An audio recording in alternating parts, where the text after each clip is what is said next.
स्वागत नहीं करोगे हमारा? सर क्यों स्वागत करे? अरे इतना बढ़िया लाया हो प्लानर।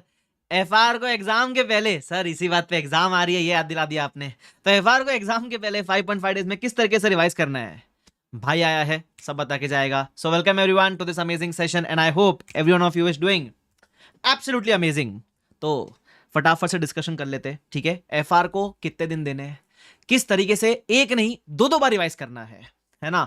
मैराथन वीडियोस देखने की नहीं, देखने तो किस तरीके से यूज करना है ना? सब कुछ के बारे में बात करूंगा, स्मॉल वीडियो रखूंगा, प्लीज लास्ट तक देखना। उसके अलावा ये वीडियो देखने के पहले सब्सक्राइब के बिना देखता ना मेरा बाबू, तभी हेल्प नहीं होती है। पहले सब्सक्राइब करो फिर देखना, ठीक है? और ये प्लानर नोट डाउन करने की जरूरत नहीं है, मैं इस प्लानर को अपने टेलीग्राम पे डाल दूंगा, वहां से डाउनलोड कर लो, प्रिंट लेकर रख लो, क्योंकि प्लानर नहीं है इसके अंदर प्लानर के साथ साथ एक ट्रैकर भी है। सर क्या है वो ट्रैकर, पूरा बताता हूं, फटाफट से शुरुआत करते हैं। सबसे पहले एफआर को शुरू कब करना चाहिए? आइडियल डेट इज 27 अप्रैल। आप चाहो तो एक्स्ट्रा दिन दे दो, कोई दिक्कत वाली बात नहीं है, बट मुझे लगता है इतने दिन सफिशिएंट है, बिकॉज आपको बाकी सब्जेक्ट भी पढ़ने हैं, सिर्फ एफआर ही तो नहीं है आपके जीवन में, बाकी सब्जेक्ट भी है ना, एसएफएम ऑडिट है, एएफएम ऑडिट वगैरह, उसमें समय दे सकते हो आप, ठीक है? अब मैं आपको बता दूं, 27 से आप शुरू करोगे, मैं ये 2 दिन आपके लिए एक बढ़िया सा मैराथन प्लान किया हुआ है मैंने, ठीक है? 27 अप्रैल को मैं लूंगा ऑल इंडियस मैराथन, इसमें मैं सारे इंडेक्स कराऊंगा रफली जितने मेरे से बन पड़ेंगे, फ्रॉम 10 AM टू 7 PM, है ना? इसमें से मैं बड़े वाले इंडेक्स नहीं करवाऊंगा, 115, 116, financial instrument, business combination, CFS, share based payment, वो नहीं करवाऊंगा। क्यों सर, वो क्यों नहीं करवाओगे?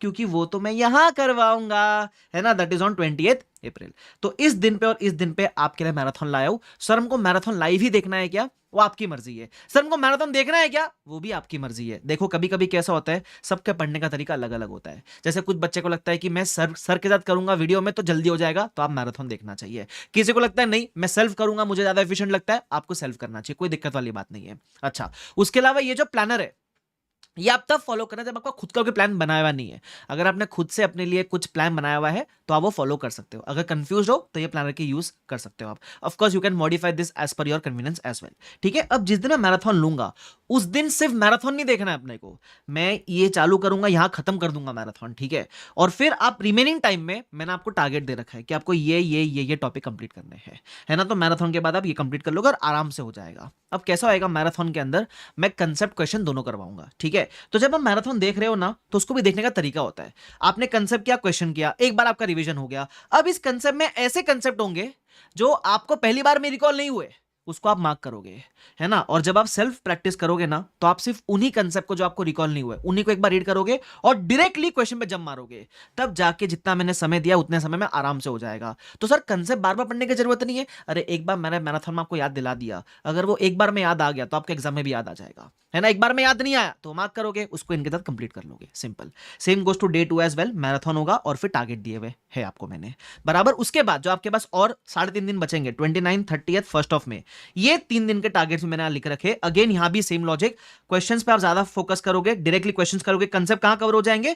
जब आप मैराथन देख रहे हो वहां कवर हो जाएंगे, ठीक है? ध्यान रखना। उसके अलावा एग्जाम डे पे कोशिश करना कि आप 1 मई तक पूरा रैप अप करके फ्री हो जाओ, ताकि एग्जाम डे पे आपके पास बफर बचे। बफर किस चीज का? ऐसा पॉसिबल है ना, कुछ टॉपिक्स आपके शायद नहीं हो पाए, है ना, उसको आप कंप्लीट कर पाओगे, या फिर आपने जो 20 अप्रैल को जो टॉपिक्स पढ़े थे, शायद हल्के हल्के धुंधले धुंधले हो जाते हैं वो टॉपिक, तो उनको आप यहां टेकअप कर सकते हो, इसलिए वो बफर दे रखा है मैंने आपको, ठीक है? चलो, उसके अलावा की पॉइंट्स, जैसे मैंने बताया मैराथन में वो कंसेप्ट मार्क करते हुए चलना जो आपको रिवाइज नहीं हुए।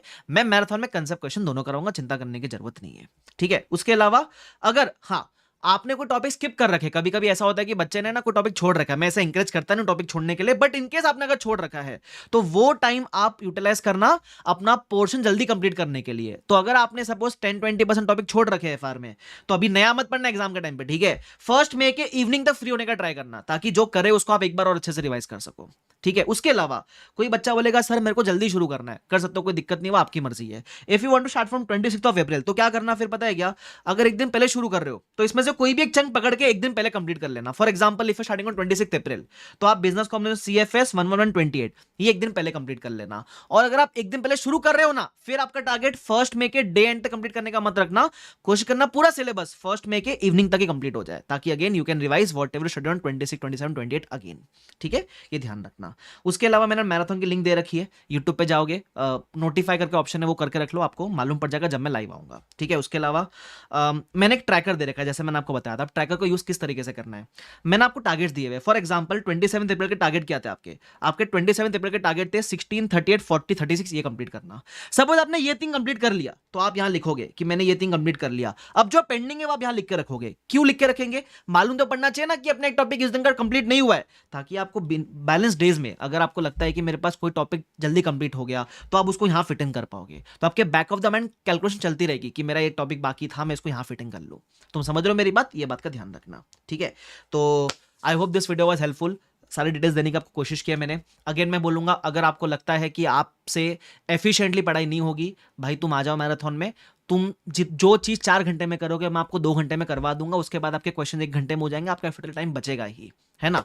उसके अलावा एक बात ध्यान रखना, जितने भी दिन बचे try to give your best, ठीक है। आपके नाम पहले जितने भी जैसी पोजीशन है, 2 दिन बीमार थे, बीच में वेस्ट हो गए, डजंट मैटर।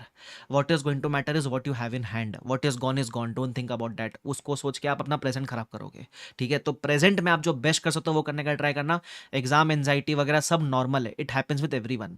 तो उस केस में क्या करना है, उस केस में अपने को टारगेट्स अचीव करने पे फोकस करना है, कर्म पे फोकस करना है, ठीक है। एग्जाम एंजाइटी आएगी, एग्जाम में कैसे होगा वो सब आपको टेंशन आएगा, बट जैसे ही वो टेंशन आए फोकस कि मेरा आज का टारगेट क्या है, ये मेरा अभी का कर्म है, ये मेरा कर्म है, ये मुझे कंप्लीट करना है, ठीक है। ध्यान रखना। So wish you all the best और मिलते हैं 27 अप्रैल को मैराथन में, ठीक है। और टेंशन मतलब मैराथन में अपन अच्छे तरीके से रिवाइज करेंगे, आपको एकदम मजा आ जाएगा, ठीक है। तो मैंने जैसे कहा था, भाई आया है लास्ट तक साथ निभा के जाएगा, है ना। टेंशन लेने की जरूरत नहीं है। So thank you so much, bye bye everyone, take care, see you all, bye.